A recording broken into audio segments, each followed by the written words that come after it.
Hey guys, welcome to PhoneOps and welcome to another video for the Redmi K20 Pro, or also known as Mi 9T Pro. We call it Raphael with love.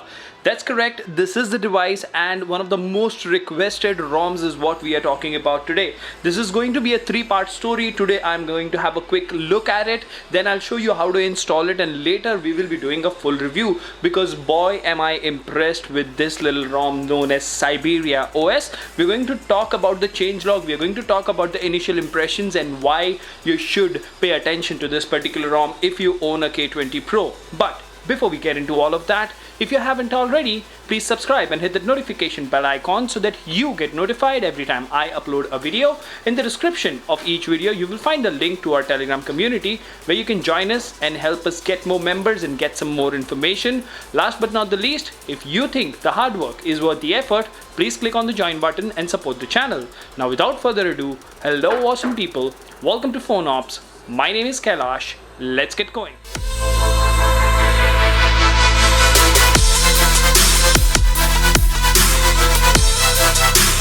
Alright, so first things first, let's talk about the changelog of the latest build. Now the latest build for Syberia OS is dated 11th of June 2021. As far as the kernel is concerned, it does say upstream to 4.14 and upstreamed WireGuard to this, added support for ZRAM write back, version 4.7 of the ROM, merged Android 11 latest tag, volume panel redesign from AOSPA, and art improvements built with thin LTO, translation updates, other improvements and fixes under the hood. And the device side changes are stock blobs updated from MIUI 12.5.4, imported pixel ZRAM optimization, adjust device rounded corners, added Dirac bass booster preset, enabled support for dual LTE capability, removed dim layer, fixed AOD brightness, miscellaneous fixes and improvements. So that is everything about the changelog. Now the first thing that we're going to go ahead and have a look at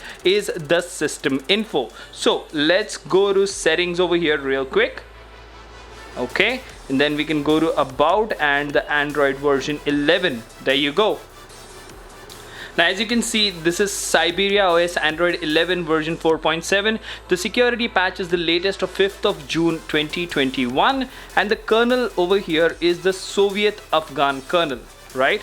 So the build date is the 11th of June. So this is absolutely the latest build. I've been using it since morning and I've been pretty impressed with what I've seen so far. So let me show you around. First things first, I know the home screen is not arranged in the best possible ways, but I keep testing stuff, so excuse me there. So to the left, you of course have the Google feed or Discover. From the top to bottom, you have your notification tiles and a ton of them. We'll talk about them. But the main attraction the moment you boot this particular ROM is how the wallpaper looks.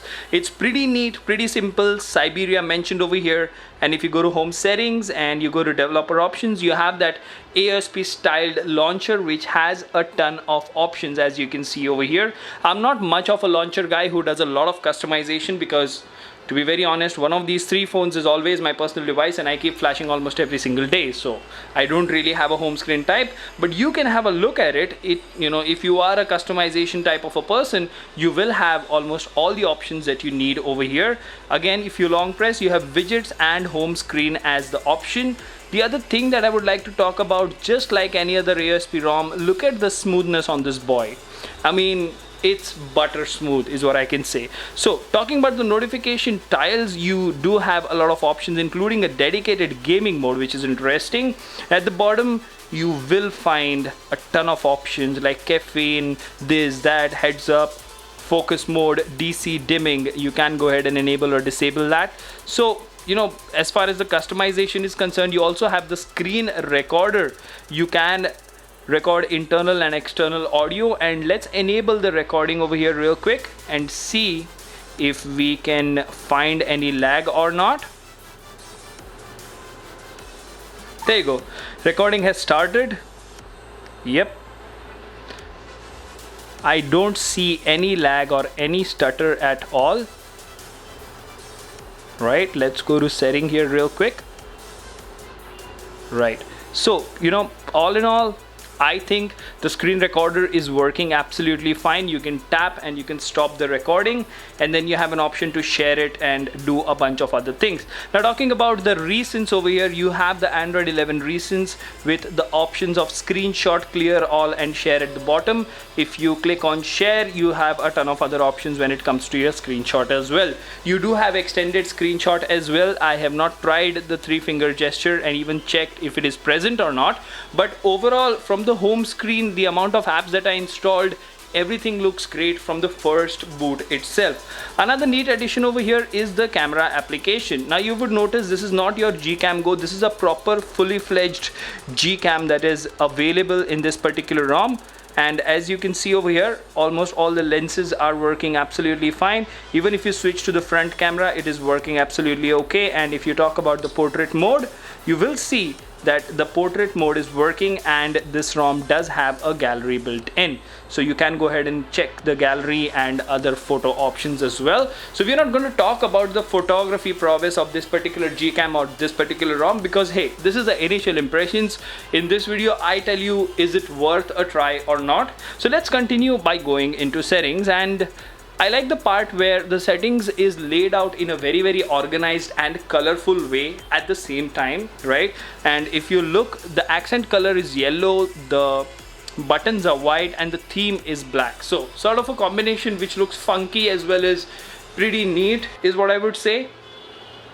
Now moving on, you have your usual stuff on network, connected devices, apps and notifications, but this is where all the custom ROMs make the difference in the world, right?